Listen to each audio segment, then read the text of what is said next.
Sejarah mengenai kedatangan Syekh Hasanuddin atau yang dikenal dengan Syekh Kuro, guru dari Nyimas Subang Larang.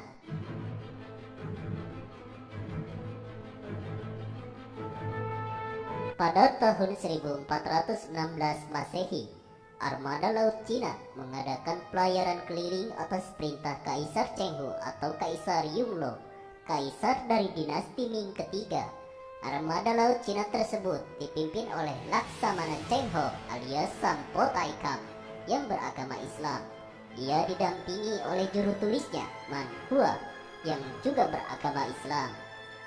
Armada laut Cina yang dipimpin Laksamana Chengho sebanyak 63 buah kapal layar dengan prajurit laut sebanyak 27.800 orang.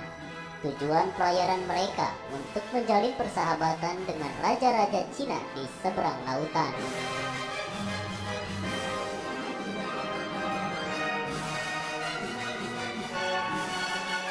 Di antara sekian banyak awak kapal, terdapat beberapa orang penumpang yang dipimpin oleh Syekh Hasanuddin. Ia bermaksud menyebarkan ajaran agama Islam di Pulau Jawa.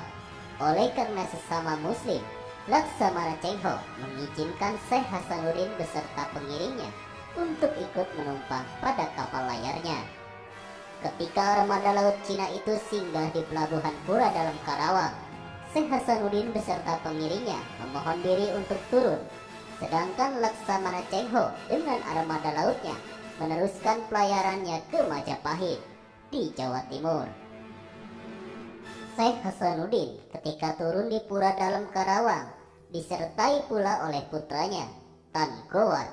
Kelak Tan Gowat dikenal sebagai Syekh Bantong.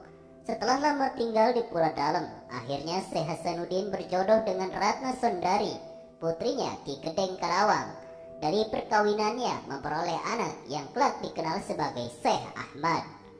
Syekh Hasanuddin mendirikan pondok Kuro tertua pertama di Kerajaan Sunda di pesisir Pura dalam Karawang pada tahun 1416 Masehi.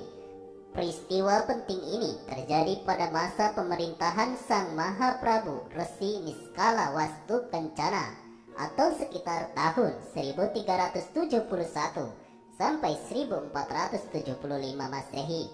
Kakeknya Sri Baduga Maharaja.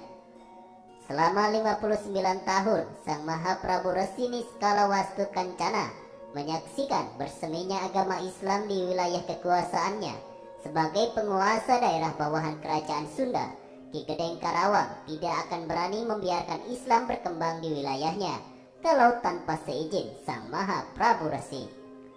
Bagi Sang Mahaprabu Resi, Islam bukan hal yang baru dan asing, sebab adik iparnya Brata Legawa alias Haji Purwagaluh sudah terlebih dahulu memeluk agama Islam.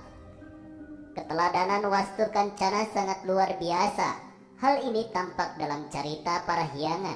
Penulis naskahnya sangat mahal dengan kata-kata dan lebih kikir lagi dengan pujian. Namun bagi tokoh Wastu Kencana, ia bersedia mengorbankan lembaran keropaknya sampai 4 halaman.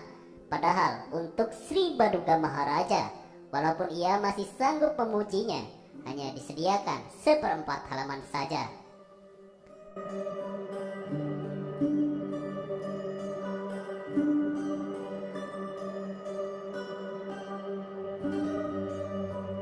Demikianlah sejarah mengenai kedatangan Syekh Hasanuddin atau yang dikenal dengan Syekh Kuro, guru dari Nyimas Subang Larang, istri Sri Baduga Maharaja Prabu Siliwangi.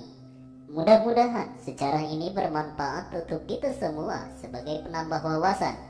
Jangan lupa untuk like, share, komen, dan subscribe untuk terus berlangganan video-video sejarah menarik lainnya di